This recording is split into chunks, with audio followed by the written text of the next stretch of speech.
Roberto, thank you for being here with us Sure. at the Bloomberg Green Summit. And I just want to remind everybody in the audience that there should be a URL behind me for your questions, and I will read them off as you submit them. I wanted to start by talking about cosmetics. As an editor of a climate publication, you become curious about the emissions that are embedded in all sorts of things that you wouldn't assume beforehand. And some of the stories we've done about the cosmetics industry, we learned that the creams and the makeups and shampoos that we put on our body are often made from petrochemical products.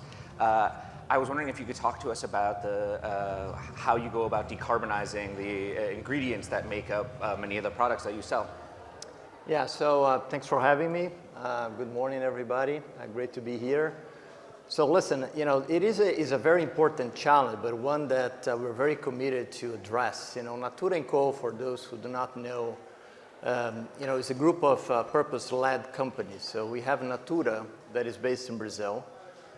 We have The Body Shop based in UK, Avon based in UK, and Aesop based in Australia.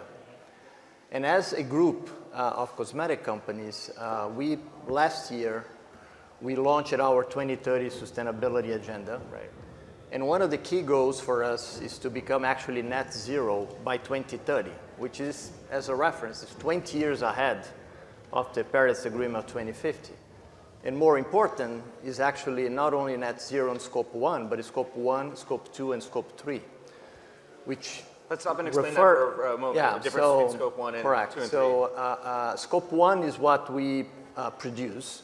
Scope 2 is what we buy energy-wise, and scope 3 is the whole supply chain upstream and downstream, which means that to your question, how we solve for that, we understand already from a baseline that about 80% of our emissions come from scope 3. So unless we solve for scope 3, we're never going to be able to get to net zero. And the key, we already know what are the key offenders of that. We know that it's packaging. Mm-hmm. We know that it's ingredient. We know that it's transportation and some of the printed material that we use. So in order for us to get to net zero, we are actually tackling those things in a very specific way. We have a framework in how we're going to get there. And I also like to say that it's not about just 2030. If we don't reach our goals almost like on a yearly basis, so it's almost like, how we're going to get to that, we're never going to have a chance. So a couple of things that we're doing. We are committed to have about 95% or plus of our ingredients being natural ingredients. And right now we are about plus 80%.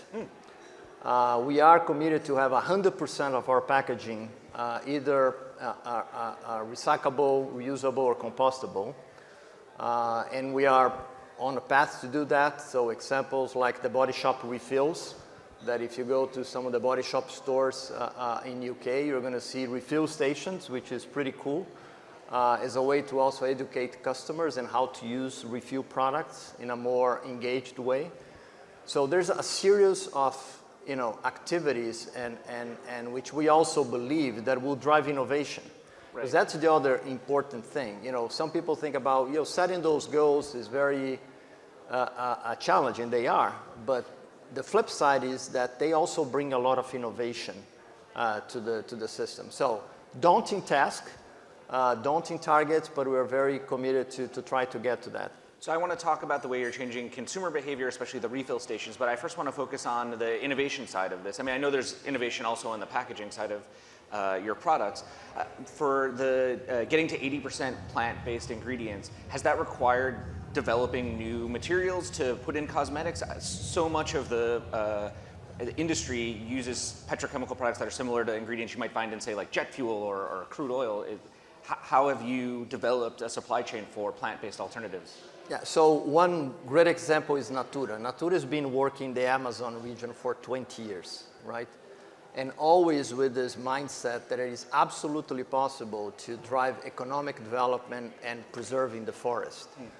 And the way to do it is really leveraging the biodiversity of the forest and working with the local communities. I'll give one example. One of my favorite examples, one of the ingredients of the lines of Natura, by the way, almost every single item of Natura lines today carries some kind of ingredient from biodiversity from the Amazon, right?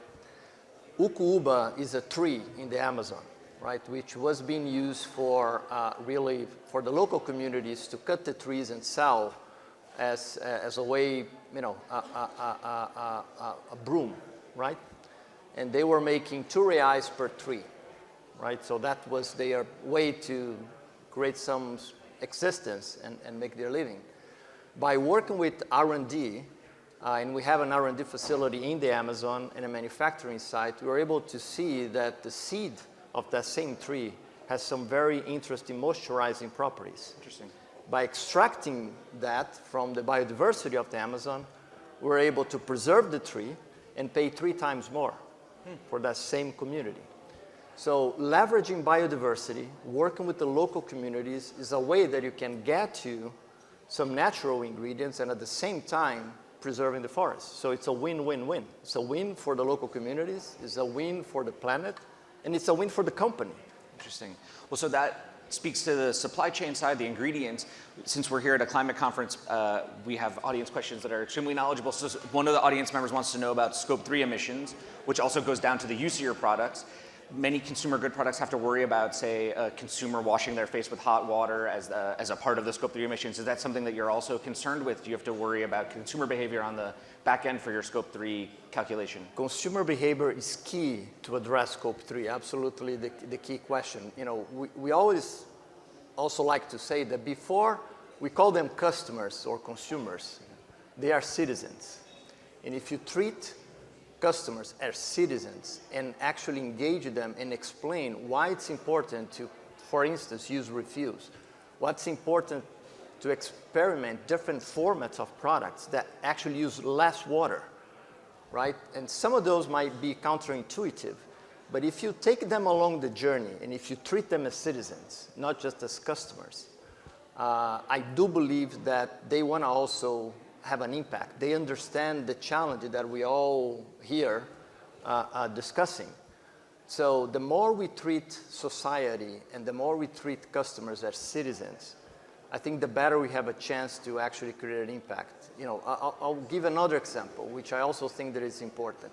One company is not going to be able to really solve some of those issues in specific categories. We needed actually to collaborate, even among competitors, to be able to actually create scales in some of those solutions. So we actually now are part of a consortium with L'Oreal, with Unilever, with LVMH, Hanks, to actually create a scoring system in the products. So consumers, customers, citizens, when they buy a product, they will understand the impact on the environment. That's interesting. So right now, are more of your products being labeled with this kind of rating? We are going to start. We just formed the consortium. We're going to try to establish what the criteria. So it needs to be consistent. So if you imagine, what we'd like to get is the same, when you buy a sunscreen, you have an FPS, right? So no matter which brand you buy, It's a standard number. It's a standard number. So you know if you're protected 45, 15, or 30, right? Regardless of the brand. So the scoring system hopefully will get us to the same kind of standard that customers will be able to understand the impact on the products they're buying on the shelf. Well, talking about getting customers to understand, Natura and Avon alike have a mobile sales force, that door-to-door, very traditional model. Do you see the sales force itself as a way to educate consumers or talk to them? Do you expect that people will understand these scores as a result of conversations with their Avon lady? Absolutely. By the way, we like to think that the direct selling, you know, the traditional door-to-door, is becoming one of the most current contemporary ways to transact. And why is that? Because it's a relationship selling. And a lot of companies are using social selling now, which is the same thing. But the difference on relationship selling, that model, is that the Avon ladies or the Natura consultants, they have the relationship with the customer. So not only they are using their social media to communicate about the products and how to use and to make a recommendation, but they know you. They know your name, they know your family, sometimes they know your children. So they have a relationship, and it's very powerful because it brings credibility, right? So it is an ecosystem and a network that we believe will facilitate the engagement with the citizens / customers, as we've been talking about. So I want to ask about the acquisition of Avon, which happened recently in the last few years. By doing that, Natura and company became one of the biggest beauty companies in the world. Do you find a difficulty in pursuing growth while trying to curb the emissions of your company? Are those two purposes at odds, or is growth compatible with your net zero plan? We absolutely believe they are compatible. We don't think it's a choice of either or. If it becomes a choice, then we're never going to be able to really get to net zero or to really get to the Paris Agreement. It cannot be an either or. It has to be a, and, right? And again, I gave you the example of the biodiversity and how we leverage that.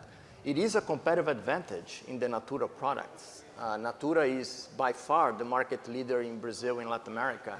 It is the most recognized brand in Brazil, not just in the cosmetic category, but across all categories.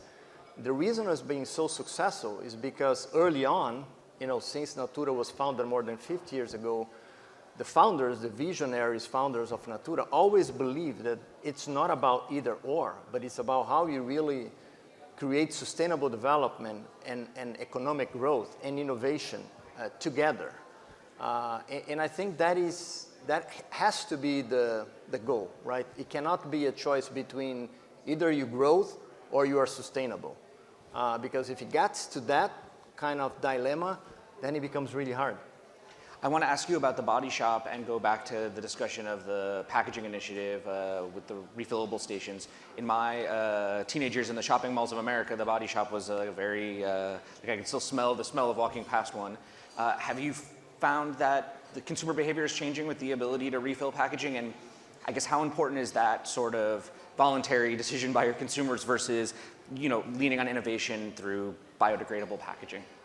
So we talk about visionaries and the Natura founders. The other visionary is Anita Roddick, right? The founder of the Body Shop, that when she actually created the Body Shop, her mind was already in the same space, talking about business that, they need to be a force for good, right? And in her mind, when she was creating a body butter, she was actually sourcing that from communities in Ghana, right, in Africa, and understanding the power of the products of transforming lives, right? So again, if you embrace the notion that business, can and should be a force for good and still be profitable and still delight the customers and still provide innovation, but actually thinking about in a more sustainable way, it is absolutely possible to do both. And the refill stations at the Body Shop, and now, most of the formulas of the Body Shop are vegan, right? That is an example that we are improving the formula. We are creating better experience from, from smell, from the customer texture, and at the same time is becoming more eco-friendly. Mm-hmm. So those things are not incompatible. It drives more innovation, it drives creativity, so at the end, it's a win for the company as well. Natura has been a B Corporation since 2014, and I know that recently you've been raising money through green bonds. What are the financial criteria on which you grade your transition to net zero? Are there ways that investors can evaluate your performance? Are there near-term goals that you expect to meet? Yeah, so you mentioned the example of the green bond where we put specific targets in terms of packaging, becoming more circular, reduction of emissions. And if we don't deliver on those, we're going to pay a premium on the bond. So it's the walk the talk. So if you want to really make progress here, we're saying we're going to be held accountable. Part of the executive compensation of the Natura Co employees are based on achieving sustainability goals. Mm. It's not just the financial goals. And again, it is about the end. Sustainability needs to be a central point of strategy. If it's not, then it becomes a parallel conversation and something that actually doesn't move the needle. It's part of the strategy, it's part of the compensation of the executive, it's part of our bond triggers. That puts, the organization moving with the one direction, and everybody's being, accountable for it.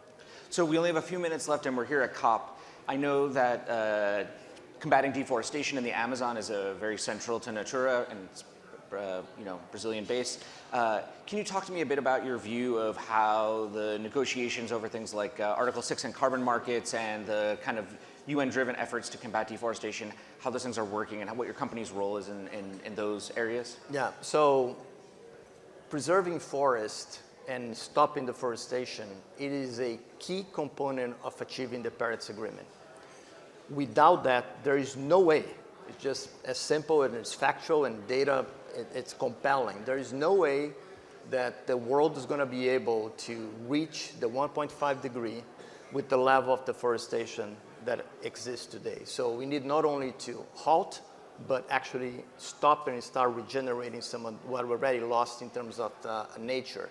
So nature-based solution can represent about a third of what needs to happen in terms of absorb CO2 to get us to the Paris Agreement. So this whole agreement on nature, we are pleased with the progress at COP26, with more than 100 countries committed to stop deforestation. It's a good first step.